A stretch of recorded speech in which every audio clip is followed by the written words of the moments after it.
Je vais vous lire des extraits d'un genre de lettre qu'elle a écrit à mon corps de police, là, I guess, pour l'enquête interne.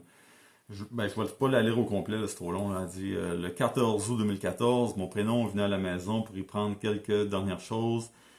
La veille, son camion de déménagement était venu chercher ses meubles et ses boîtes. Ces derniers temps, je m'assurais de ne jamais être seul quand il venait, car j'avais peur de ce qu'il pourrait arriver. Hum,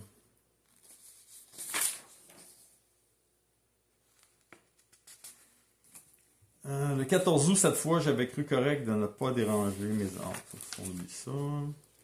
Hum, ok.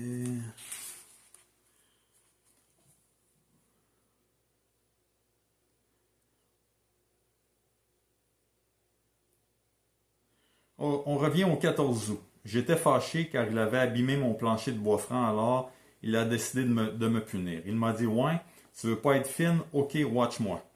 Il alla prendre le cadre et me dit oublie-le, tu le reverras plus jamais. J'ai tout de suite commencé à paniquer, je tremblais et je me suis mise à pleurer. Je l'ai supplié de ne pas le prendre car il m'avait promis et aussi je n'avais même plus l'original de la photo. Il s'est mis à rire et à dire fuck you bitch, it's payback time. Je me suis littéralement mis à genoux. J'ai même demandé s'il me laisserait juste prendre une photo du cadre et il m'a dit non. Je pleurais frénétiquement et j'ai pris une décision qu'il n'allait pas partir tout de suite avec ce cadre. Jamais je n'avais tenu tête à mon prénom de ma vie. Tout à fait faux. Elle s'est jamais mis à genoux. Aussitôt j'ai décroché le cadre, elle m'avait attaqué. J'avais toujours dû accepter ces punitions lorsqu'il jugeait que j'avais pas été fine. Des punitions. I guess je l'envoyais dans le coin. Incroyable. Il savait bien comment me faire mal avec des choses sentimentales qui impliquaient mes filles. Bon. Je me suis mise devant lui, devant la porte de garage, et je lui ai bloqué le chemin.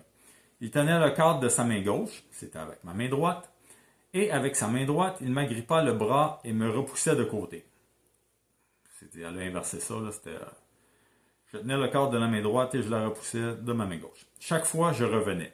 Mes émotions étaient incontrôlables. J'ai vécu de la violence psychologique, verbale et financière pendant 22 ans avec lui. Et là, je venais de décider que c'était fini ce contrôle.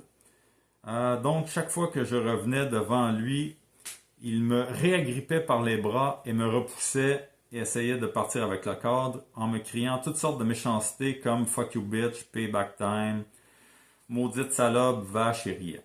Je pleurais. Notre fille de 17 ans qui a entendu du vacarme est descendue et alors qu'elle nous a vus, elle a essayé de se mettre entre nous deux. Elle criait d'arrêter. Elle l'a vu m'agripper et me repousser à plusieurs reprises. Lorsqu'elle a compris ce qu'il se passait, connaissant son père trop bien, elle m'a dit « Maman, arrête, ça donne rien, tu ne gagneras jamais contre papa. » Elle m'a dit par la suite avoir eu peur que je me blesse, alors elle a mis ses bras autour de moi pour me dire de laisser tomber. Elle a dit « Laisse faire le cadre » et elle pleurait. Je lui disais que non, il ne gagnerait pas cette fois. C'était fini de me faire ce genre de méchanceté. Il a crié à ma fille d'appeler la police. Elle n'a pas écouté. En fait, si la police serait venue à ce moment, il y aurait eu des charges de portées par la police contre lui à ce moment même, c'est certain. Il a bien vu que je ne désistais pas, alors il a décidé de partir et de sauver par l'autre porte avec le cadre. J'ai à ce moment agrippé sa chemise et levé le pied vers le cadre. Je n'ai pas touché au cadre et je n'ai pas brisé sa chemise. Aussitôt qu'il a tiré pour s'enfuir, j'ai lâché prise. Il a à ce moment réussi à partir avec le cadre. Je pleurais, j'étais complètement démolie et j'étais pleine de bleu sur les bras et aussi dans le dos, car mon dos frappait sur la poignée de porte du garage lorsqu'il me repoussait. Ma fille aussi pleurait, il s'est sauvé rapidement sans parler à sa fille et sans même tenter de la consoler. Elle était totalement en état de choc et perturbée comme je ne l'avais jamais vue. Les minutes qui suivirent furent atroces. Le prénom de notre fille me disait qu'on l'aimait pas. Papa, qu'on l'aimait pas.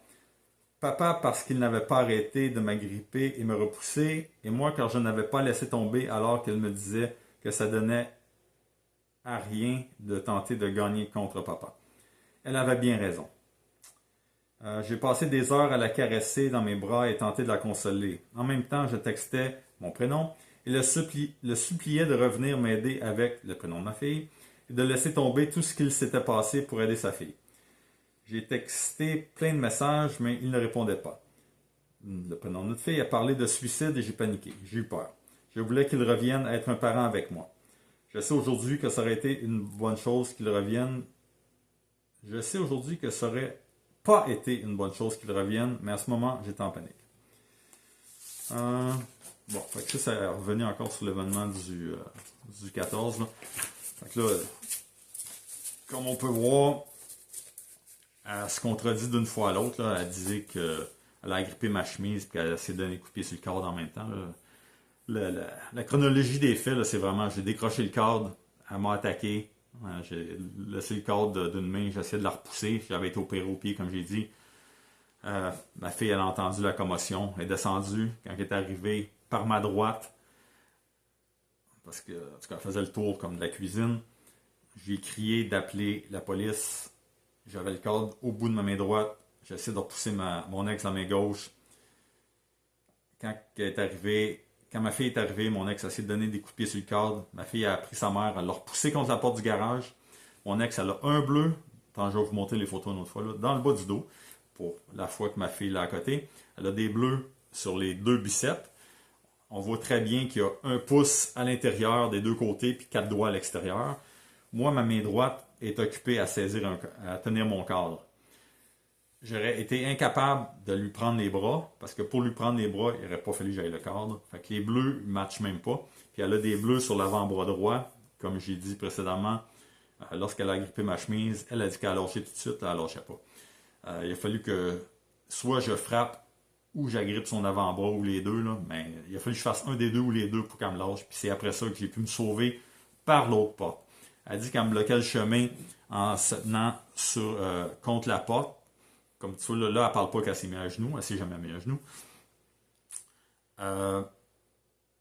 Ouais, c'est ça. Elle dit que là, quand ma fille l'a retenue, elle dit qu'elle a mis ses bras autour d'elle. Elle n'a pas mis ses bras autour d'elle. Elle l'a vraiment repoussé et maintenu contre la porte. Qu'à ce moment-là, je me suis sauvé par la porte avant de la résidence. Si elle s'était vraiment juste mis, comme elle dit au début, quand elle me bloquait en se mettant devant la porte, j'aurais passé devant elle, je serais sorti par l'autre porte. C'est complètement illogique. Fait que ça, c'était une autre déclaration d'elle. Là, je vais vous revenir avec la déclaration qu'elle a donnée verbalement à l'enquête interne.